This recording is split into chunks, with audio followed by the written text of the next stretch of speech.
Hey guys, welcome back. So today we're going to do a tour of our exhibit room. Hope you enjoy.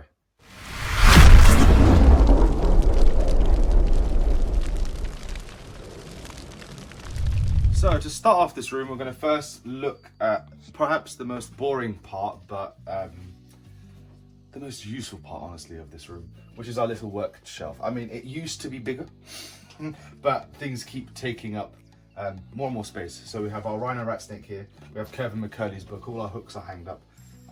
OCD and all that. But yeah, little blue roll dispenser so we can do cleanings, etc. You know, the basic thing. But a nice little useful worktop.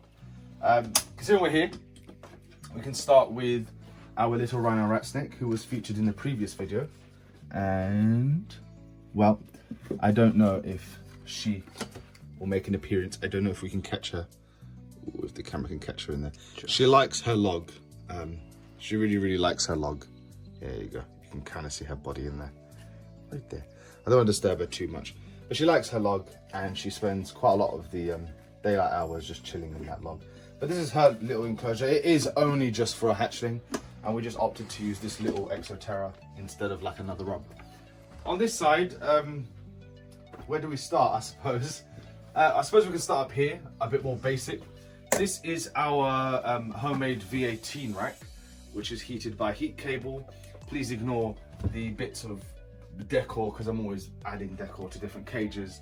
But this is our V18 rack, and it's where we keep a lot of our hatchlings up to when they're of a size that they can move up. So here's a good example. Oh, little Tommy gun's just shed. Nice. Tommy gun may strike at the camera, he may not. Oh, he looks like he wants to. Oh, yep, he wants to. It's a right little one. So this is the sort of size they go in here, and for the most part, they'll tend to stay in here. I don't think I've got any, just off the top of my head. No, so we don't have any in here that are even close to being moved up just yet. However, up top, we've just got a few eclectic things. So we've got our little hognose who should, you know what, let's make an appearance and see what mess he's made. So, little hoggy. Cute little thing. I mean, he was a rescue and he never really grew. He eats all right. He's a bit sporadic with his feeding, but he does do well for us. He's one of the little guys up here. We've also got a trio of rosy boas who were featured in our most recent feeding video. But these things, as you probably saw from that video, do like to feed. And I don't fancy really getting bitten, to be honest. Play it smart, not risky. I won't tell you the name of this guy, because he's got a bit of a name. Clue. He's named what he feels like. So this is our little scaleless corn snake. And he's a really cool little guy. He's rattling his tail.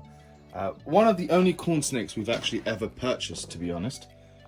Simply because, I mean, we're not really into keeping corn snakes. All the other corn snakes we have, both in this room and next door, are rescues, basically. He was the only animal we actually purchased, and really just because, I mean, he's a stunning animal. And, you know, the curiosity of actually being able to feel a scaleless corn snake, and he's been doing really well for us. So that's pretty much. I mean, there's a few other bits and pieces. I think the last one I might bring out and just highlight, I suppose, because a lot of people like the way this thing eats and reacted on our feeding video, is actually, she's coming up for shed, but is our Baron's racer. And she's been doing extraordinarily well for us, and you've seen her feeding response. Really nice to handle. She calms down very quickly. She is a bit jumpy at the start, but then once you've handled her for a couple minutes, she's really, as you can see, she's not too flighty. She's definitely not a bitey animal, and I can't wait for this thing to get 6-7 foot, because she's going to be amazing. She's actually only in here because it was only a temporary measure.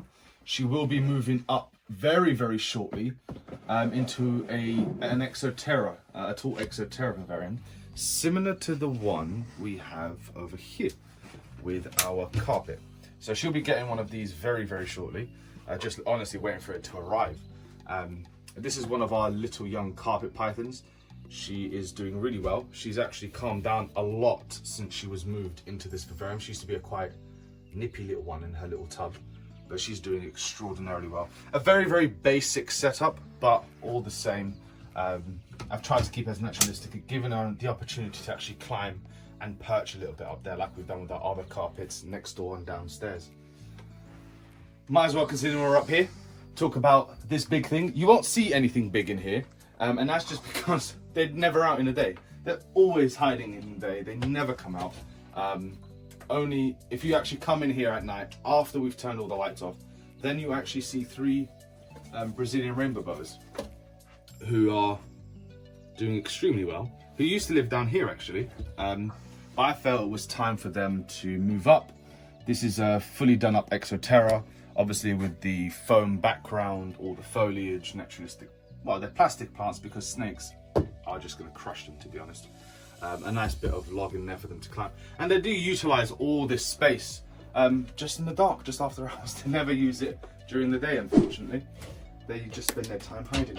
So we can move down to this row, and these were all originally pteropod vivariums. So they were your standard pteropod vivariums. This was a 4-foot one. These were 2 2-footers. And what we've actually done is we've taken the face and the back of it, kept those along with their doors so we could utilize them, but we've changed the top, bottom and sides to make them. So if you have a quick look inside, we'll start with, it's going to get horrible nice. Close your ears. There we go. Poly substrate. This is actually Apollo, our ridge-tailed monitor. My eldest rescue, and he's got a little club foot, unfortunately, which was, if anyone doesn't know about ridge-tailed monitors, although they're desert-dwelling species, they require large amounts of humidity underground where they can burrow and actually source out that humidity so that it can help them with shedding, and it can help them, fully shed out. What happens here is when they don't shed out properly, and he's a really, really calm little boy. When they don't shed out properly, what ends up happening is the toes get pinched by the skin, and eventually, unfortunately, what happens is the toes actually fall off. But he does really, really well all the same. His back feet are still good.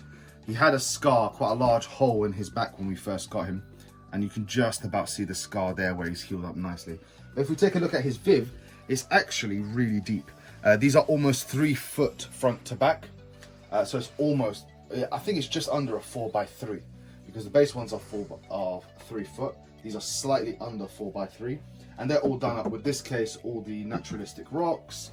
If you look in here, obviously you can't see it too well. Hello, Duck Bud. You can't see it too well, but underneath there is a layer of orchid bark, coconut fiber and sphagnum moss. And this boy knows that I'm going to give him some foods, and he's just investigating, seeing if my hand is any food. The top is actually a desert substrate, which tends to turn into this like block when he wets it. And he can actually, when we built this, we designed tunnels all underneath the substrate layer that he's actually excavated, burrowed, and actually will sleep down there in that extra humidity. And every now and again, we'll spray it all down with a hose, just so that the humidity seeps in and re-moistens the substrate below. I'm actually going to give him, we've got some snacks for some of these guys, just because we thought we'd give him some snacks whilst we're filming them. So I'm going to give him a little rat pup. He's mostly on, here you go, bud.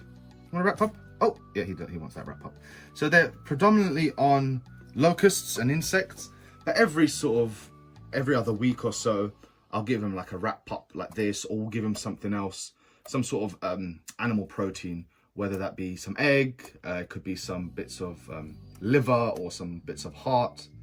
And look at him scoff that down. He's really enjoying that. Yum. Yeah, there, buddy. And he's a really, really good animal. I've had him for a while now. Oh, bless your heart. So we're going to close this up. Hold your ears, guys. And we're going to go swiftly next door to our eyed lizard, who's one of our more recent additions, and he's definitely hungry. He's inherited the old rainbow boa vivarium. Now there is a UV LED strip. However, there is no like heat bulb yet. That's because we had to get a new fitting in. He's only been here a short while. We need to get a new fitting in to actually go in there.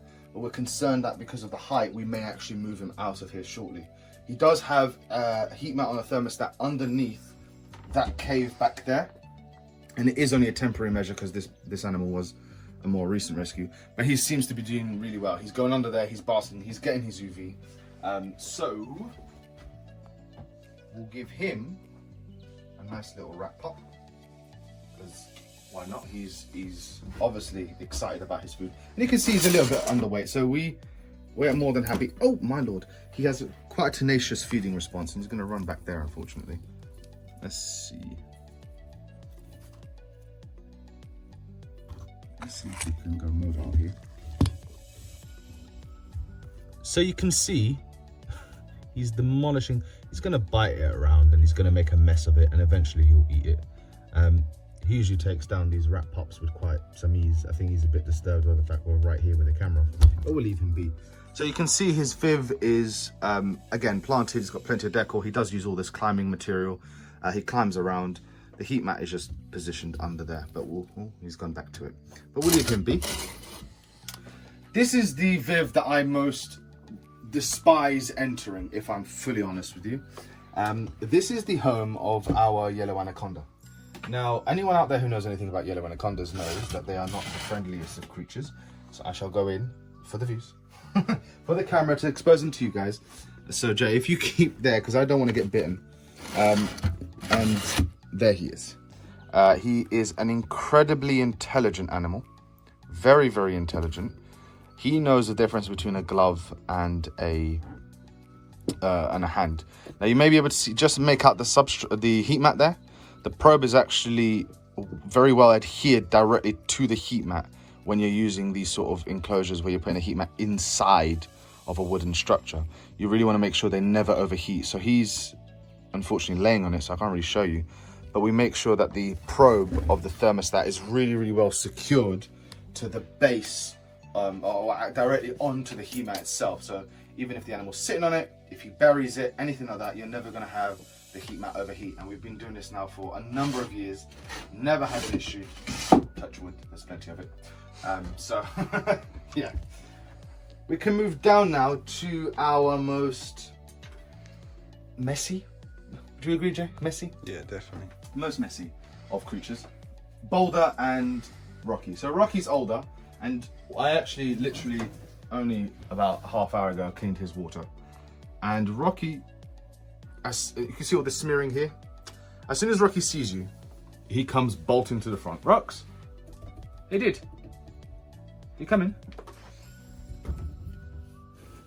Hey, it's because of the camera. No, he's gonna come running. Come on. Come on then. Off you pop. Let's move this out of the way for a sec. Give you a hand. Come on, use those legs. Use those little legs.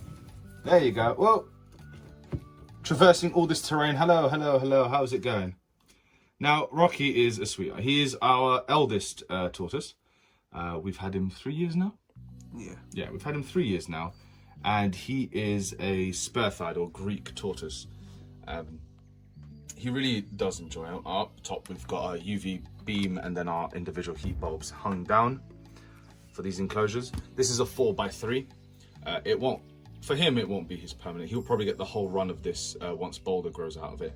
And he's now coming of sexual maturity, because I've seen his hemipenes and I think he's looking for a female. And I'm not sure why he comes up to us. I know he definitely recognizes us. Oh, you want to come out, bud? But he is an escape artist. We have had him escape one too many times. So what we do is, he's actually got a door.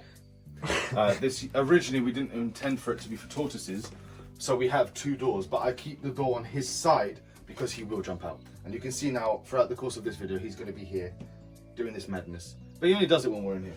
I don't know why, but he likes our attention. In here we have the mighty Boulder, because we called him Rocky, and this is her grow out pen. So this is not obviously anywhere near the size we're going to need for her when she's older. I mean, in actual fact, we prefer her to be outside permanently. But this is Boulder. She is our sulcata, and we believe it's a she. We don't know for sure. We'll find out once she or he gets a little bit older.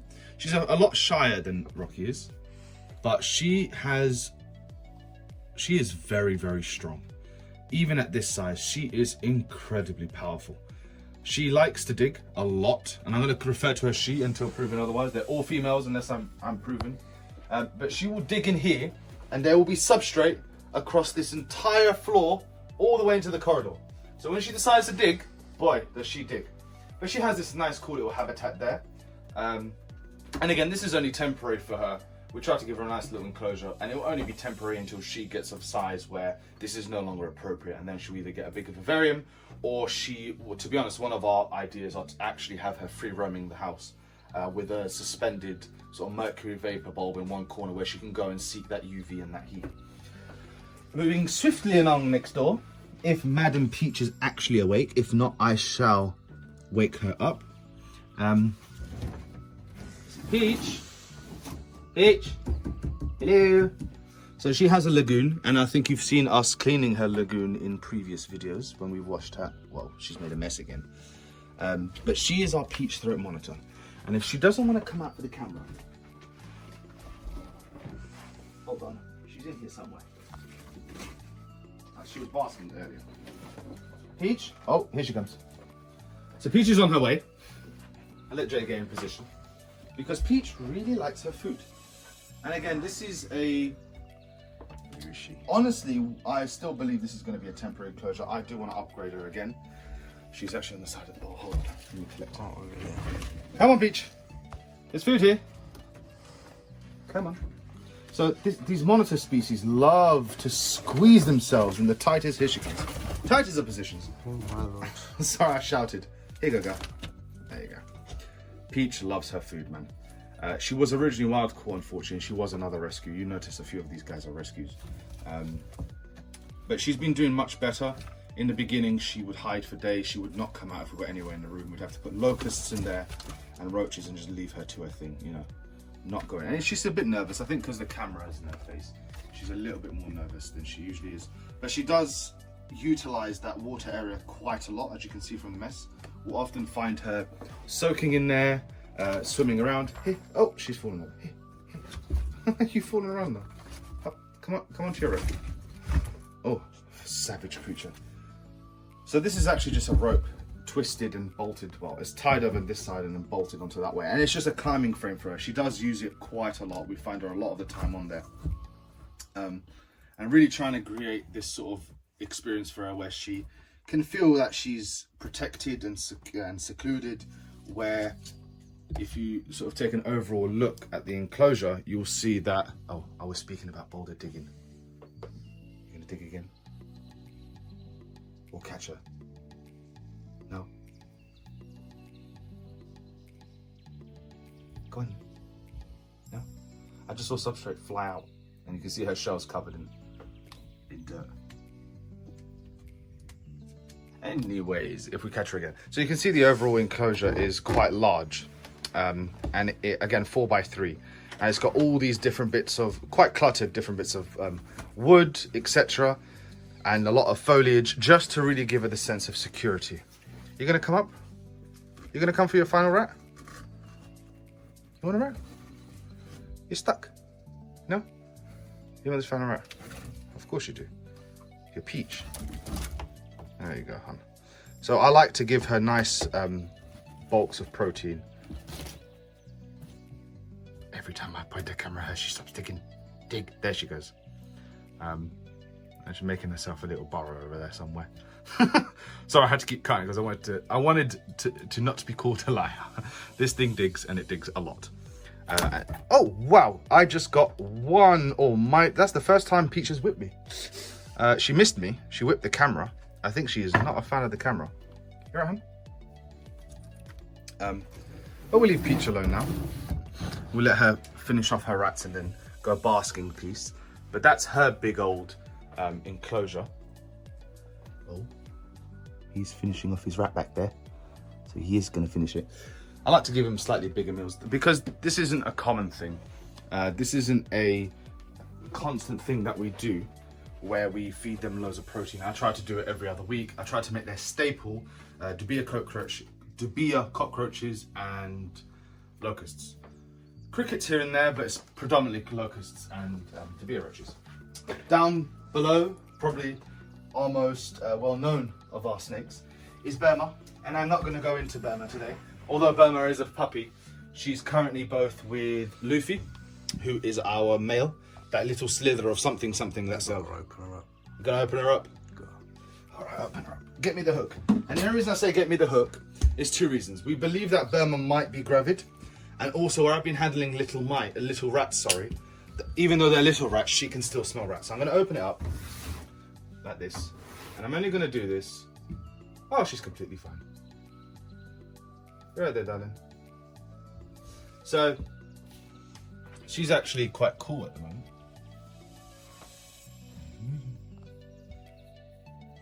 Well, she's moving now. There we go. So Burma is my absolute sweetheart. She does shows with children. She does all sorts of things. Luffy's actually the little squirt, this little thing. Hold on, Bam. You see this little squirt thing over here? That's Luffy. He's the male albino, hypogranite. But she is a glorious animal. And you guys have seen her feed. I've tried to give her branches. Thing is, guys, we've tried to give her more decor in there. She just destroys it. You need big, bulky bits of decor that are not going to be able to be moved or just shoved around by this thing. You can see over there, and you saw in the cleaning video, she actually has a, what is it? I know it's just under 100 litre tub over there, which is only appears to be filled halfway, but that's because once she gets in it, the water level is pretty much at the brim, and we've made the mistake before filling up too much. So it acts as a water bowl, but also somewhere where she's going to cool off and just chill in the water. She really does enjoy that. She actually spends especially after food. Yeah, especially after. I think it helps with the. Come here, go. You know what? We'll get Burma out just so we can. So you can see this girl is just. Look at her. She's a sweet pea. She's a lovely, lovely animal. Great, great temperament. And just fantastic in general. There you go. And she's got an 8. Yeah, this is an 8x3x3. So nice big home for her. I would love to give her something even bigger, and the plan in the future, hopefully when we get a new place, is to build her a massive enclosure with a really large water feature where she can swim in. But she's a really good girl. And Luffy's over there. You can zoom into his little, if you can get closer to him, his little bug eye self. There he is. There, Luffy. And so he tends to live next door in the, he's still quite young, but he tends to live in the 70 litre rubs for now, because he's still, he doesn't fill that up quite just yet. But he will get his own viv. So what he does is, because it's breeding season, I will allow them to, I've never seen a lock between these two, but they live quite happily together. And because they're on a 3 to 4 week feeding regime, where they're not fed, we believe in feeding larger meals less often than just constant small meals. I think it's better for the animals. They stay more lean. They get that real good time to digest their food. So she's, as you've seen, she's been on rabbits. Well, she's on, we gave her a chicken last time, but she tends to be on rabbits for the most part. Rabbits, a couple rats here and there. And then we try to vary it up. Hopefully we'll get her some other food source. We're really wanting to give her a piglet, which sounds horrible, but I think it'll be a good amount of nutrition for her. But it's just sourcing them, because they're not something you find every day. So we've been in contact with some farms. To wrap up this room, we'll take a, so that's that display-ish. But if you come over this way, this is now where we raise. So up here, I'm going to use the hook to point. Up here is our sort of spider section. It's the spider shelf. We go up there, we feed them, we look at them, we close them. I don't handle my spiders. There are a few animals we both had individually before we joined together and made this place. So they live up there in really for boxes. They're small tarantulas. They're really not in need of any larger space, and they do pretty well with locusts. Little shelf. You'll notice plants and cacti around the place. The cacti are here for one purpose only, and is to make my life a misery. Jay loves the cacti. I do not like the cacti, and not because I don't like their visual appearance, but because I'm the kind of person who's constantly getting pricked by them. A few of those thorns have my blood deposits. It happens. Oh, you hear that? Flies up. He just, you can't see because he's behind the camera, but his eyes lit up when that happened. So this here is actually a 9 litre rack, and it's where we raise. So once they move out of the V18s up there, once they have graduated, if you will, we'll move them into here. And this is an example of one that's been moved here recently, or not so recently actually. So this is a nice little pastel something, and she is living in here at the moment, and she can smell rats and wants food. So we move them into here. Now most of them will graduate from here into the next room quite quickly. Okay, so rather quickly they will move from the 9 litres into a divided 33. What we try to use these for is to put on some silage on them, get them feeding and established really well. Now some of them will come into here and we'll have to bounce back into there again. So it does happen where animals get upgraded, don't do well, return to a small enclosure, do well, we'll either give them a little bit longer, feeding, putting them on a little bit more size, and then we move them up. So it depends mostly on the animal. There are sizes that we prefer to move them up with, but we don't stick to that as 100%. We'll read on what the animal's telling us and how it's doing. But yeah, so this is just some examples. Just some animals that we keep in these 9 litres, which again are, if you will, a nursery. Probably my favourite girl. She is the kind of size where we want to move her up. Now she is actually a really young animal, but this little girlie is quite a piggy for food. And you can see she's a chunky monkey. She's a chunky little girl. But she is the kind of size we want to be moving into a 33. Now I will be trying in the next couple of weeks to see whether she does well in the larger tubs or not. But I will be moving her probably about a week and a half, 2 weeks time, and experimenting with her over there. If she does well, she'll remain there and then eventually upgrade and graduate to her own 33 litre rub. If not, she'll return here, feed, and then we'll move her back. Oh, she's on the run. She's on a run. So here we just have 2 crested geckos who unfortunately are not going to be out now because they are nocturnal species. And you can see why I love crested geckos so much is they make an absolute mess of their glass. And no matter how many times I come in here and scrub it, it only takes a day or 2 and it turns into this, which is unfortunate. And this little rack here is our quote-unquote for sale rack. So it's where we keep all of our animals that we have for sale. By the way, these are empty boxes at the moment. They're all empty from here down. We've got a few sold ones. The update, not really an update, but an update on the Superfires is that they've gone from blue-eyed Lucy's, black-eyed Lucy's to grey-eyed Lucy's, or pink, grey-eyed pink snakes. They're all in shed at the moment, so they should be shedding out here in a couple of days or so. So this is how we do it. We keep them in here. Once they are ready though, they don't actually stay in this rack. We have an identical rack built in another room, inside of a cupboard in another room. Nice and quiet, nice and dark, where we then separate them individually and house them in there. So how we play it is normally if someone comes to get an animal from us, this is the room they enter. This is the room where we'll originally come to pick the animal, and then we'll go next door and chat about it.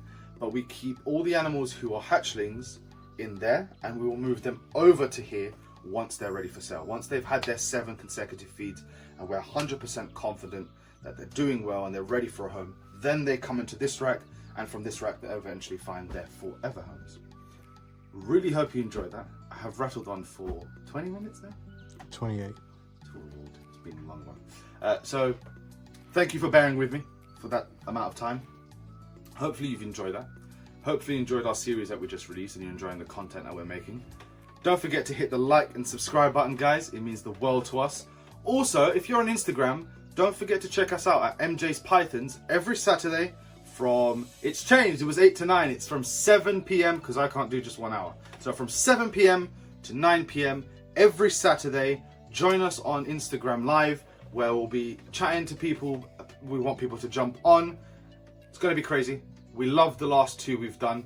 We're really looking forward to the next one. So hopefully we'll see you all there. And until the next video, guys, we'll see you then. Bye.